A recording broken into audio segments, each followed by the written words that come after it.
اعوذ باللہ من الشیطان الرجیم، بسم اللہ الرحمن الرحیم۔ نالج فیکٹری کے دوستو السلام علیکم۔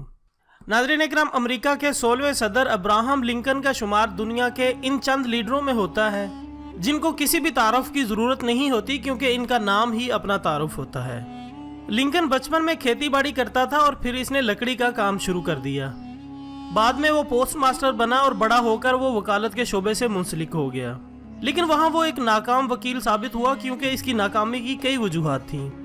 پہلی وجہ تو یہ تھی کہ اسے فیس لیتے ہوئے دکھ ہوتا تھا، اس لیے اسے 90% کیس مفت لڑنا پڑتے تھے۔ دوسری بڑی وجہ یہ تھی کہ وہ لوگوں کو عدالت سے باہر کیس ختم کرنے کے مشورے دیتا تھا۔ وہ لوگوں کو کہتا کہ کیس لڑنے کی بجائے آپ دوسرے فریق سے صلح کر لیں تاکہ آپ کا وقت اور سرمایہ دونوں ہی محفوظ رہیں۔ اس کی ناکامی کی سب سے بڑی وجہ یہ تھی کہ وہ اپنے کلائنٹس کو اندھیرے میں نہیں رکھتا تھا۔ وہ انہیں صاف بتا دیتا تھا کہ آپ کیس ہار جائیں گے، آپ کیس نہ کریں، اور یوں لوگ اس کے آفس سے اپنی فائلیں واپس لے جاتے تھے۔ نالج فیکٹری کے دوستو، ابراہم لنکن کی اس ایمانداری نے اسے ایک اچھا وکیل تو نہیں بننے دیا، مگر وہ دنیا کا ایک کامیاب لیڈر ضرور بنا۔ ایمانداری لنکن کی کامیابی کی پہلی خوبی تھی، جبکہ اس کی دوسری خوبی خطابت تھی۔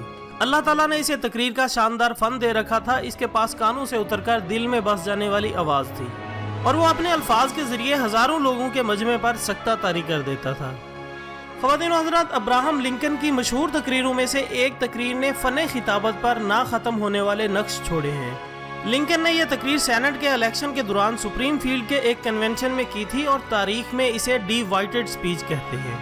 اس تقریر کا بیک گراؤنڈ سپریم کورٹ کا وہ فیصلہ تھا جس میں کورٹ نے کالوں کی غلامی کو جائز قرار دیا تھا، اور لنکن نے اس فیصلے کے خلاف تقریر کی تھی۔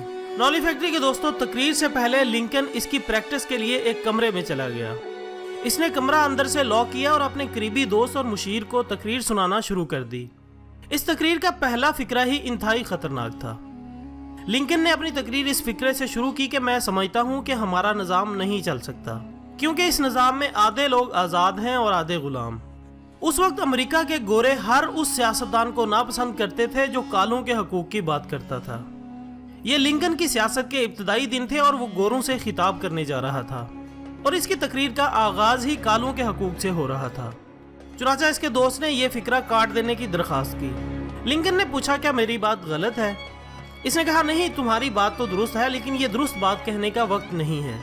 لنکن مسکرایا اور اس نے جواب دیا کہ سچ کے لیے مناسب وقت کا انتظار دکاندار کرتے ہیں، سیاستدان یا لیڈر نہیں۔ ہو سکتا ہے کہ اس تقریر سے میں الیکشن ہار جاؤں، لیکن کم از کم میرا ضمیر تو مطمئن رہے گا۔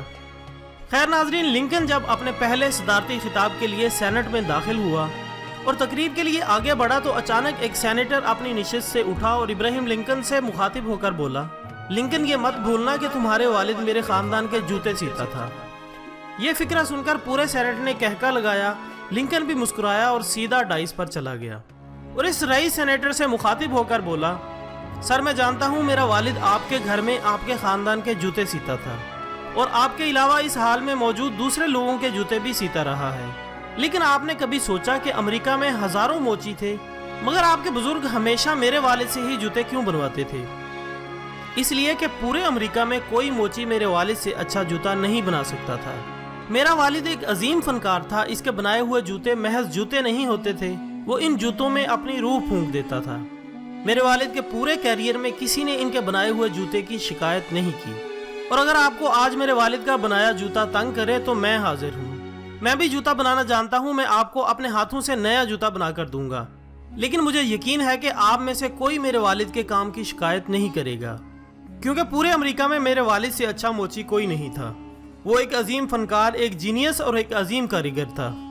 مجھے اس عظیم موچی کا بیٹا ہونے پر فخر ہے۔ ابراہم لنکن نے تقریر ختم کی اور صدارت کی کرسی پر بیٹھ گیا، لیکن پورے حال کو سانپ سونگ گیا۔ لنکن پر فقرہ کسنے والے سینیٹر نے شرمندگی کے عالم میں سر جھکا لیا، اور اس کے بعد کسی امریکی سیاستدان نے لنکن کو موچی کا بیٹا نہیں کہا۔ لیکن کالوں کے حق میں دلائل کے بعد اس کی شخصیت کا معیار نیچے گر گیا، لیکن اس نے سچ بولنا نہیں چھوڑا، یہاں تک کہ لنکن امریکہ کا صدر بن گیا، اور اس کی حلف برداری کی تقریب میں پہلی بار سیاہ فاموں نے وائٹ ہاؤس میں قدم رکھا۔ خواتین و حضرات، ایک مرتبہ ابراہم لنکن ایک کتاب لکھ رہا تھا جس کا نام تھا می اینڈ مائی کرچ۔ وہ کہیں میں دوسری ڈائری پڑھی ہے، وہ مجھے پکڑا دو، میں دوبارہ لکھ لوں گا۔ نالج فیکٹری کے دوستو، ابراہم لنکن نے اب شخص ضرور ہوتا ہے،